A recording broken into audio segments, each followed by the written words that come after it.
Hello everyone, and welcome to this week's video, and a happy new year if it's not too late to wish you that. I hope that your Christmas celebrations were a joy even as they fade into memory and normal life resumes.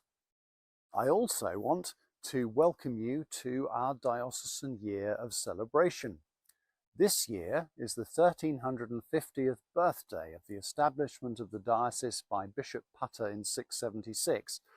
It's a humbling thing to be part of an organisation which predates England and to be able to trace my predecessors in an unbroken line back to Putter in that year. It's hard to imagine what this part of the Welsh Marches was like so long ago, not that long after the withdrawal of the Romans.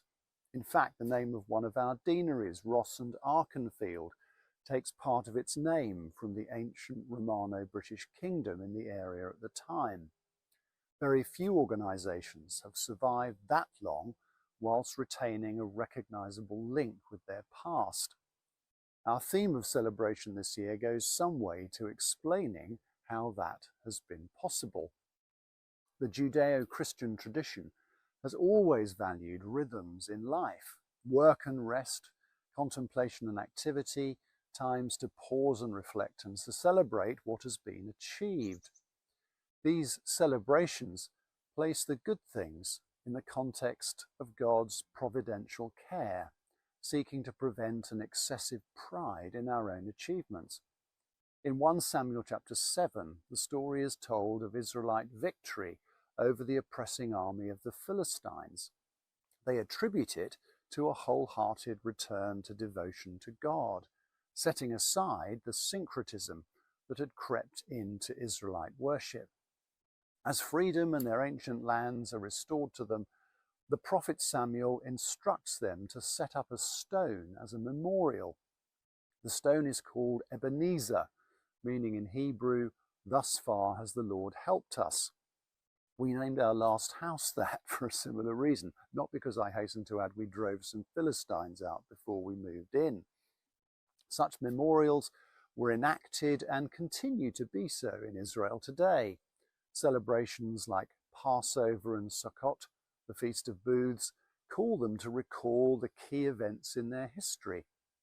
Similarly, our Christian year is marked by festivals and celebrations to call us to remember and give thanks for the great story of which we're a part. We've just celebrated Christmas and Epiphany, and we look forward to Easter shortly. Saints are celebrated and remembered to point us to exemplary lives of faith, reminding us of what can be achieved when ordinary people surrender to Christ and the indwelling Holy Spirit.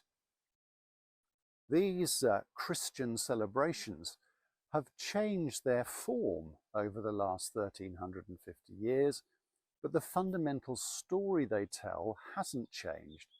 The fact that we're still here after all this time is testimony to the truthfulness of what we proclaim and the reality of the spiritual power that animates our journey.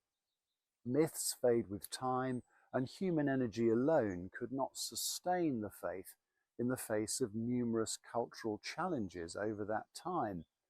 Recalling the deeds of God, celebrating and giving thanks for them, is not an invitation to fossilize them in a cultural tradition. God has acted in many times and places appropriate to their context. To celebrate the goodness of God in his sending Jesus and the Spirit is to be reminded of his constant outpouring love to all creation. Our celebration must involve a reflection on our current fidelity to those principles and a preparedness to reform ourselves, that we continue to proclaim the faith afresh in each generation. So I hope our celebrations this year will take individual shape in our parishes and deaneries, alongside diocesan pilgrimages, teaching days, and gatherings to take counsel together. As we give thanks for the past and celebrate all God has done in our diocese and nation over this extraordinary length of time, I hope we'll be challenged to look forward to however many years it will be until the Lord returns. What do the works of God through frail and broken people through history say to us today? How can the gospel principles that motivated our founding saints give us fresh insight into how we are to be faithful in the here and now? I hope and pray you all have a safe and prosperous new year. May we together celebrate the goodness of God over 1350 years and commit ourselves afresh to serve him now and into the future.